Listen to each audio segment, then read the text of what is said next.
To introduce Emerson, and she's going to do the walkthrough. She said she would like questions during her presentation, okay?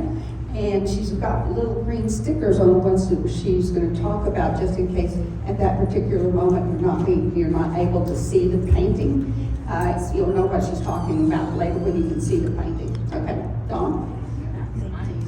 Okay, and please let me know if you cannot hear me, because I can hear me fine, but you may not be able to, and thank you for coming. So I spent about probably 4 hours here yesterday, just soaking in the color, the beauty, and also went through the walkthrough with the judge.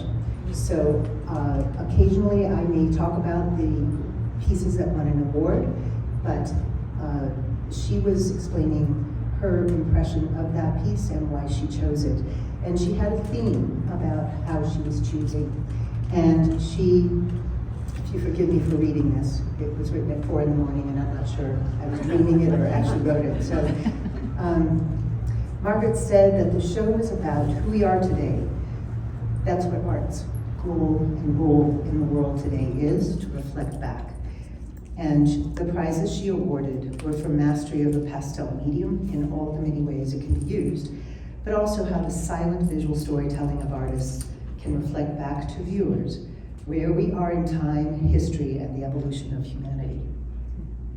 Art shows us ourselves as we struggle to deal with change and power in the world.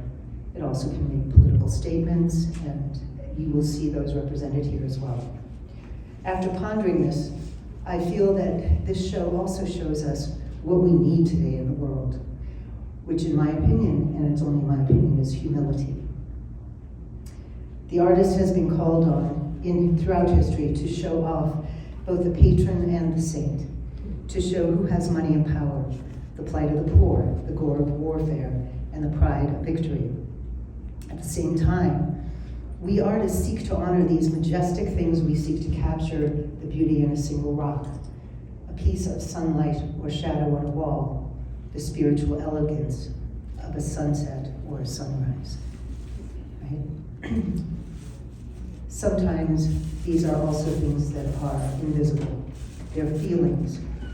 They're inexplicable, invisible things that we try to materialize, conceptual, transcendental, whatever they may be. What I would like to show you as we walk through this beautiful show is how, in my humble opinion, I see the artist as a human being appointed to be the humility keepers, especially pastelists. We are the mimers, the visual jugglers, the Shakespearean troubadour who sees and reflects back to the powerful to remember their humanity. We are the silent storytellers who spin color and sometimes the lack of it into tapestries of great beauty. We are the visually empathic who listen and who see and who try to celebrate wonder and beauty that is inside every human being, every grain of sand. We are the ones who pick through the garbage and consider it a treasure when we find a remnant or a flickering spark and restore it to a beautiful fire. We are the ones who keep reminding the world to celebrate the gifts around us, the beauty of imperfection, the unseeable, the feeling of joy in being humble and being small. We submit ourselves to an idea, to our pain, with all our lifetimes of practice and suffering and stories, successes and failures, to be the silent, empty vessel that can remind us as humans to feel, to look, to be grateful, accountable, generous, and humble. Each time we begin a painting, we humble ourselves to the canvas, to the paper, to these simple, humble sticks of pigments and pans. Absolutely. I have to put that in, because we cannot forget the pans. We enter uneasy liminal spaces between reality and invisibility, and we are humbled when we succeed. The gallery is a place to celebrate that success. Okay? Wow. Nice. Very nice. Basically, because it's 4 in the morning. Maybe for many of you as well. And sometimes that feeling of, oh, that's what I was trying to do, and you offer yourself up and you sort of surrender to not knowing, and or forward to the depression and healing oneself and maybe part of the world by your artwork. And I can't tell you what you're going to see in a painting. I can only tell you that I have indicated the ones that I feel speak to me from the heart, and I hope they do for you. There may be others. So I'm going to speak very briefly about these paintings and show you why I might have felt that way. If you're synesthetic or you're autistic, you perceive the world in a different way. And sometimes I hear the sound of something in a painting. You know, it sounds like a piece of music. It sounds like jazz, or it sounds like a quiet, eloquent piece of classical music, or a lullaby, or something that reminds you that it's okay to go to sleep, right? And that's what art can do too. So I would like you to come along with me where you are. I think you can all see this eloquent piece. Carol Stockwasser. It makes you thrill at the connection between the earth and the sky. It also reminds you on so many levels of our tiny place on this planet. And it radiates color and life and just movement in such a simple, elegant way. So sometimes less is much more, and the subject that you choose can reflect that absolute quality of movement and breath, light, evaporation, all of these things in one thing. If you will come with me while you're here, I'll ask you to view this very different piece. The camels. The camels are, and the title of it is Kids Nowadays. It's by John Pishka. It's a very difficult one to take in all at once. You have to move in and out of it. And it made me laugh, both by his description. So I invite you please to read the stories that not all the artists have left by their paintings, but sometimes a title or the description can really offer you great insight, but there's still more, much more that they can't tell you in more than 100 words. So this one is just eloquently done, and I love it when a painting makes me smile, and I think that that is part of humility, and you'll see that repeated in a few other places here where there can be beauty that stops you in your tracks, and it can just be something that puts a smile on your face and changes your whole day. And this one did that for me.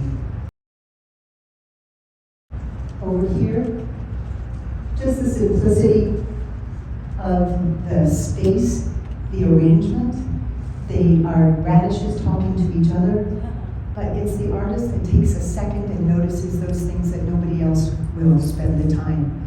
So the various colors of the shadowing that the radishes are making, and just the various shapes, lines, weight, and elegance of, as though they are reaching out to each other to do a waltz. Before you get eaten up, or before you get cut into pieces, you know, that it's just sort of a very beautiful piece, and I did not say it's barbaric. Obviously celebrates the drama, the beauty, the sky, how a sunset can make us feel hopeful for another day, and yet, especially in today's world, how sunsets can evoke that darkening of the spirit, the feeling of loss, all of that. So it's both a promise that another day will come, and it's also a reminder of what has left us. So for the exquisiteness of the handling of the medium, I thought that Catherine Irish did a very, very beautiful job speaking from the heart. So this one over here by Laura Pollock is a very personal one, and her story was very gripping and intense. But again, as a way of going internally and being able to represent the invisible, those tensions, the pressure that one feels in the world every day. I feel like she did an absolutely beautiful job of turning it into something exquisitely beautiful with volume and light and hope. And she herself told me yesterday that when she was finished painting this, she could breathe again. And it was October 8th. And that's what we could all, I think all of us since COVID have realized the power of art and color to heal us. The pastel medium is the most humble. And we've all had the gallery tell us, oh yeah, those little drawings, you know, those little things, as opposed to the oils, which are sort of, you know, the stars of the world, the real art. Why do we stick with pastel? Because of the immediacy, the beauty, the color, the intensity, and the versatility of pans and sticks. Just saying. This one I thought was exquisite, and the story went along with it. Just the muted background and the focus on what he calls the queen. This is Sergei Pitia. I'm not sure if I'm pronouncing the word correctly, but his humility when he knelt down before her and asked her on the beach if he could take her, if she would pose for him. And you know, an artist has to do that. And the royalty and the whole story there to me is just one that made me smile. And the way he captured the personality in this with his color was exquisite. Versus this. We all love Corey Pitkin's work, and yet, and his description of this title, which is the shoegazing. He was referring to musicians who looked down at their shoes at one point, I think during the 70s or 80s as they were playing. To me, it was his own humility.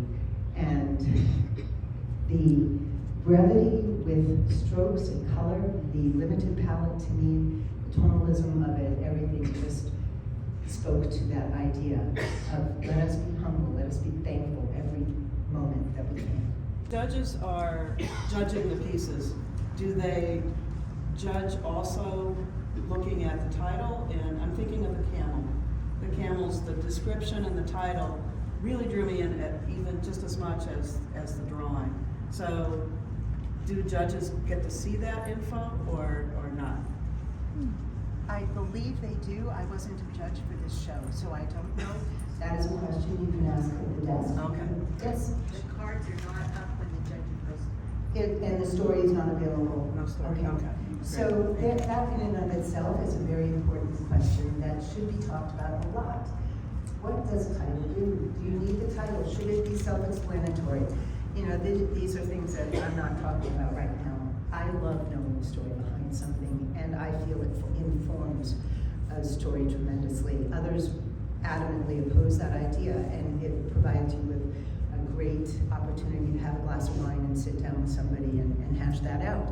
But I'm not going to comment about that. For me, it's very important, and I love, well, sometimes I have a difficult time titling something, so I ask a kid, you know, what would you call that? Or what do you see in it? And you'd be shocked what other people see in it. So it's just part of the deal, you know. And so for me, it's important. For other people, and I do take the time to read. But some people here have not put any words. And it may be because they speak a different language and they didn't know how to write it. So, or they felt it wasn't needed. And so that was their statement, and I have no way of knowing. Okay. Fred Summers' work here, if you know Fred Summers, he, like all of us, has suffered loss in his life recently. And for me, this has sound. The sound of color, the sound of what he is looking at. This, to me, is a tonal poem, a tone poem, which is a kind of programmatic piece of music that evolves and tells you something. It describes a story audibly with music and movements. Fred's life is this kind of tonal poem to me. And it's about spiritual alchemy almost, and belief that he has. To me, the sound of ice, he was describing this to me yesterday, cracking away. The transformation from water to ice, or ice to water, the melting, the promise of vegetation to come up in the future, again, that life will resume, the joy will return. This is what he was trying to transmit in this, and and I feel like it's just masterfully done with his own technique that he's been developing, and I absolutely adore this piece. Jacob Agra is simpleness, and just you can feel the touch, you can feel the wind of the clouds, the changing temperature. I live in Central Oregon, and how does the landscape inform who you are as a person, who you are as an artist? I don't think it's deniable that it infiltrates every cell in our being, where we live, how we respond to our world, and especially if you have open space around you and can feel like you're a participant in the listening of the world around you and the gifts that are there for the taking every minute if you just stop. So the artist stops, and we watch, and we wait, and we listen, like a photographer, but we take these tools of humble pigments, sticks, rocks, whatever, minerals mashed up into a stick form or pan form, and we put them onto a surface and render what we see, or what we think we see, or what we thought we saw, a memory, and make it alive again. So to me, that was just a very beautiful image for that. Versus something like this. And when you read the story, this is by Charles Peer, and he took a video of this, just the light, it was a haphazard thought, and then he realized what he had seen. Sometimes you take a picture and you don't even know why, and then you realize later, oh, that's what I didn't know I was responding to that. And especially with a video, you can see those in between the stops. And the rhythm of this, the light creates its own sense of beautiful rhythm. I think it's a very daring and beautiful approach to, it's an image to ponder. How many times do you walk right through? And also the scariness of the darkness, and how do you portray that? A very different story here. And in this case, I don't think the story does it justice. Edgar Caravio. And to me, I love walking into these old places and feeling and smelling the must and the, what do you call it, the climate in there. It's all humid and sticky, but there's light outside, just the little bits of windows, or what do you call those, boss? The little windows of light here. Everything else is dark, and you have to peer into it. And I think that tonalistic way of handling this was just elegantly done. Very difficult to do, rendering all of those details with the dissipating light going into the background and then the brilliant light. So he's got darkness all the way to brilliant light. And everything is described. If you take a picture of this, use your phone and then really blow it up and see. You'll see the detail in there better than you can in this light, although it's a very well lit show. But it speaks to the place, and maybe it's about a forgotten time. Or you can think of yourself in your own studio and loving the oldness around you in every piece of equipment that maybe belonged to somebody else in your family or in the past. Okay, or just walking in and discovering this kind of a gem. This one I chose to talk about only because the simplicity of the lighting, the elegance of who this model is, and the artist's relationship to the model.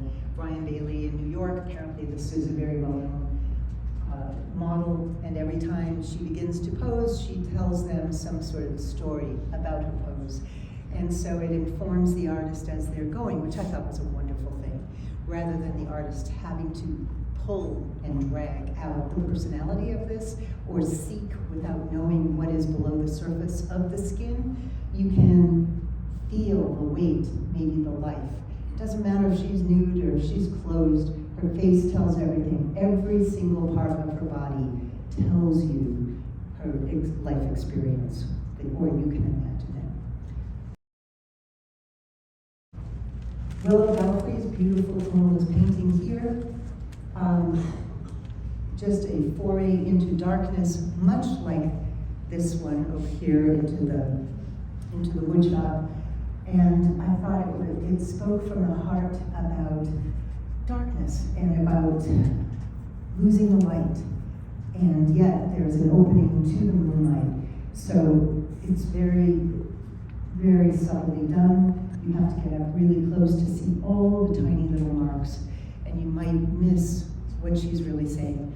Do you want to say anything else about that, Philip? You did good. Thank you. I don't pretend to know what the artist was thinking. I can only respond in my own way to my own feelings that I relate to that. But the fact that it reaches out and touches me, I think is important to me. Could you say? Thank you. I forgot. So I just loved, I had mentioned earlier, that the artist is the only one who cares about this kind of stuff, right? I mean, we see that light on the wall and we go nuts. People would think we're crazy. What is it? What?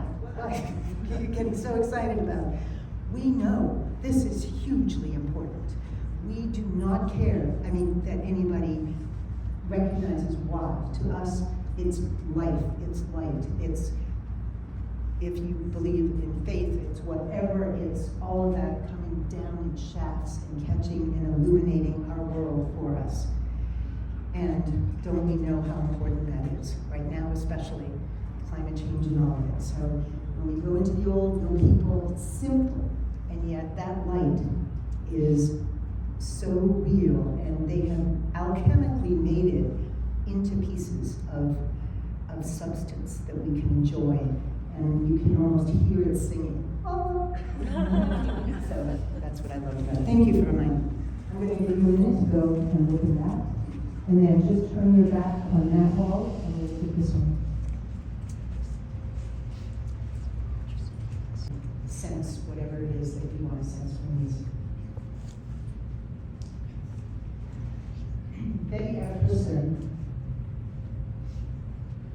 she talks about gentle chaos.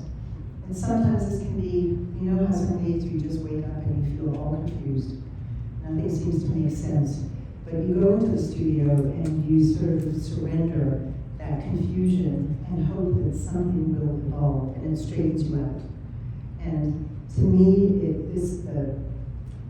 the variation in marks, in texture, and the direction, the movement of color, just spoke to me about needing to trust that the chaos will go away, that it will settle out, that there is some purpose in the chaos that allows you to find your way.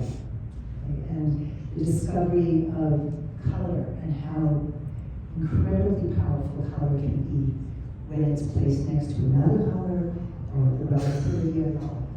So I just invite you to enjoy that piece. Again, similar to the beautiful smokestack that we saw, just the power of observation, awareness, and feeling connected to that cloud. And her title, this is Con Smith, I'm calling it a woman, I hope I'm not incorrect, but whatever. The Promise of Rain for Breakfast. Here's where the title is so beautifully and eloquently. She's like, don't worry, the rain will come, and there it is. So it's simple use of low horizon, huge sky, one simple cloud. Okay? But what power it has to express itself. On this wall behind you, looking at us, Lynn Diefenbach, masterfully done, not doing the whole tree, just taking a slice of a tree and making it into this format to show its brilliance and all of its absolute beauty to us, to remind us that every time a tree blooms, life is happening again. So for me, it's more than the execution. Yes, it's masterfully done, as many of these paintings are. And yet, there is depth absolute surrender to the beauty of something else, a kind of humility to the subject that for me is what the artist feels and can express. Here on this wall, you'll see two other images, the waves that will make you hear the waves and feel the sand. You can almost feel the moisture when I started to move there, like I grew up on the beach, and so, you know, you can feel the tide coming in, the waves. It's absolutely gorgeously done. Again, a very simple idea, stopped in time, that lets us experience exactly what the artist did. As does this one. So this one is by Beth Tucky Williams, and this one is in Kindle. This one feels like it's almost made out of crepe paper or tissue paper. It feels like it will blow away if you're too aggressive, if you approach it too fast. So approach it slowly. Look at the edges. Look at the limited color palette, and yet feel the space of both of them next to each other. Ask yourself how they're different. Space is one of the 7 elements. We have line, texture, value, edges, color, space. And that's all we have. And what she has done is to create something that is almost unimaginable, but imagine maybe how a bee might feel looking at these flowers. Also has this lovely, lovely feeling of presence, where she is right there, and the colors just sort of vibrate next to each other. They're almost complementary, where she's put some of these lines, the oranges and the blues, and the warmth of that water. So I can feel the warmth, I can smell it, but I can also hear it. And so how many, and eye-wise, you know, of course you can see it. So try to put yourself in a synesthetic sense almost, where you can smell the roses without the rose being there, and feel the presence of what she experienced when she was there. This one is so different, and it looks a little bit stark. It's Deanna Goldsmith. I love that she uses yellow, I don't know, it's Goldsmith. And she deliberately stayed with the yellow. And I just feel like this is such a clean, elegantly portrayed image of design and simplicity. There is a living thing. Normally I say still lights are dead, but they're not. Those subjects are inanimate, and yet the bird is a gift. And it visits her every day in her world. And it tells a story of putting inanimate with animate objects and using a simple color, yellow, which is the biggest visual color, but also the most difficult, in my opinion, to really use well. And she did that.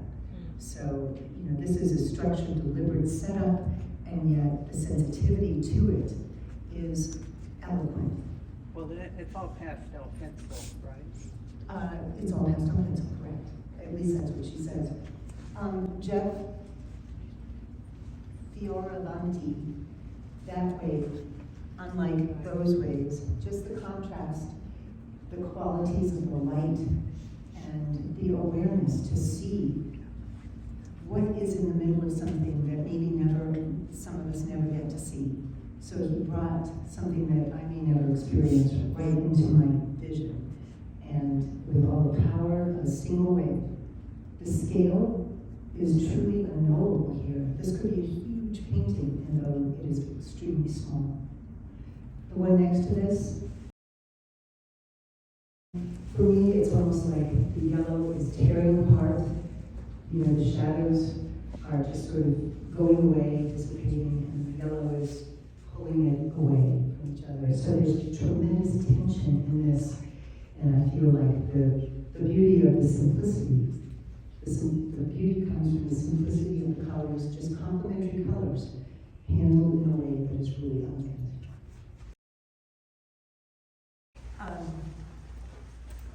Did you all have time to look? So quickly. Gloria Signori, you'll read her story, and I don't believe I've ever met her, so I don't know about her, but her constant desire to, as soon as an image appears, to get rid of it and to try and express, as I said just a moment ago, the smell of the roses without depicting the rose, which is really getting out there.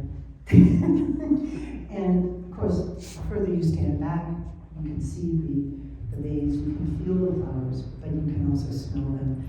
And so I think she set out to accomplish a sensory impact with the audience, with herself, and is willing to destroy what's there, so the process is not just from beginning to end, but inviting mistakes and chance and opportunity and revision constantly in the work. And that makes it very humble and very human. This one has such deceptive simplicity, right? It's a tonal in the high key areas, very few colors used, and yet, oh my gosh, right? She was captured by this place, the light, and that quality of light that is what artists, or darkness, that we try to capture. The air around the model. When I teach figure drawing, you know, if a figure is holding their arms like this, they're holding space, and not the kind of space that a council holds for you, but they're holding air in that space, and she allows us to feel the space of the room and the light on the figure, and just in the most masterful way. So, bravo. So different from that, but similar in many ways to the carpenter's room. The darkness going through this cool snow, and just the promise of warmth and light on the other side. So take that as a symbol of hope that you will be warm again, that you can make it through this dark, cool forest and into the light. So I thought that spoke to me, to the heart. Kelly Malukas. Kelly is a master pastelist from Rhode Island, and I've had the pleasure of spending time with her. And she's also an encaustic artist and has a maybe little known life that is about traveling the world with musicians, and very high-powered musicians. And one musician asked her to stay with her, who played the harpsichord, or not stay with her, but if his harpsichord could stay in her studio. So she painted this while he was playing these 1,600, I don't know, pieces on the harpsichord. And you can feel the music in here. The very limited palette, not in a traditional way, but the use of just all reds and yellows with those few cool colors, the purple. Just when you get up close to this, it looks like I can find figures and symbols and almost a visual language in here that she, in her mind, was unconsciously or subconsciously absorbing through the music as he played. And I love that. I used to have a model that would play the didgeridoo, and all of a sudden the room would be filled with animals as he went into it and stuff. So you can see that these sounds can materialize into things. That's an alchemical process that is our great gift. And what I search for is how to express it. This is by Tammy Papa. To me, this rings of jazz and Latin music. It just makes me want to dance. She loved the color and just exploited the color for its own sense of life and what it brought to her. This is by Tanya Chinikova, and very different kind of painting. It appears to be just black and white. You look closer. It's not fussy. It's very sharp edges, and it makes you kind of like, why? What is this trying to tell me? And I felt like this was something that offered light in a different way. It's the reflection off of the surface of the sky onto maybe the ocean or a pond or a lake, but you can feel the wind in that, and it's an unexpected painting that brings a sense of movement and place and environment, and also the coolness of the water and the depth of that water. So just the top surface, but again, beautifully, beautifully rendered. Judy Sullivan. Many of us, when we plein air paint, and we feel, you know, something drop from the tree above us, and you realize the squirrel has just thrown down a nut on your head, right? This is called the lookout. And it's just, again, it's that admitting when you're out there that you're out there looking at the clouds that absolutely nobody else in the world cares about at that moment. But you are there to witness, and it is a gift. And this connection with the squirrel just was laughing at her, or she could laugh with it and acknowledge that there was other life besides her around in that situation, and maybe he was watching her paint. By Jody Martin. When you read her story, you will understand why I chose it. Her friend is going to the beach, the same beach that she visited when she was younger, and the joy of throwing some breadcrumbs up in the sky and having this horde of birds come.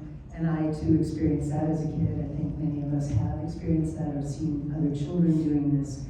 And to be able to, again, with a very limited palette here, and almost a linen kind of texture to it. It looks like it's old, but it isn't. And so it's a memory, but she has invigorated that memory with a spirit of joy, which is, again, very, you think about it, how do you do that? Can you do that with a camera? Or do you need to have the feeling and the touch behind it, and the years of experience and practice and failures to make that happen? First come up to this, it's striking, right? I mean, it's done so differently. And it's a sort of pointillist, Seurat type of simultaneous contrast thing with these little dots. But then the texture that those dots creates, it feels like I'm looking at a piece of ceramic. It feels like it's just going to like evaporate any moment and break apart. The look is so intense, the lighting so soft and gently rendered, the gradation from warm blue to cool blue, and within this brown and blue and violet area, it's just a gorgeous painting. And the composition to me is so absolutely elegant. Chi Kuang-Yin is the painter. I hope to meet him one day, Children of the Plateau, and I feel that it is just brilliantly done. Very sensitively designed. This one again, you can feel the solitude of being in this place and the willingness to work on every level of detail in a very limited palette again, and yet it's a darkness in a different kind of way with the promise of light on the other side. Linda Cleanser is using a black surface underneath here on this one. First I thought this was scraping through a top surface to get to the bottom. I'm not sure how she did it, but it's just unexpected to have that kind of brevity in mark and stroke and to make it feel so powerful. So again, a very simple, small painting that has huge feeling and presence. This one, Alex Livonia, is it's not a perfect painting. There are, you think, okay, wait a minute. If I was drawing ellipses or circles or something, maybe there's some issues here, but maybe that was deliberate. Maybe, and the title of this is Dented. Nobody is perfect. We're all dented. How do you make light feel dented?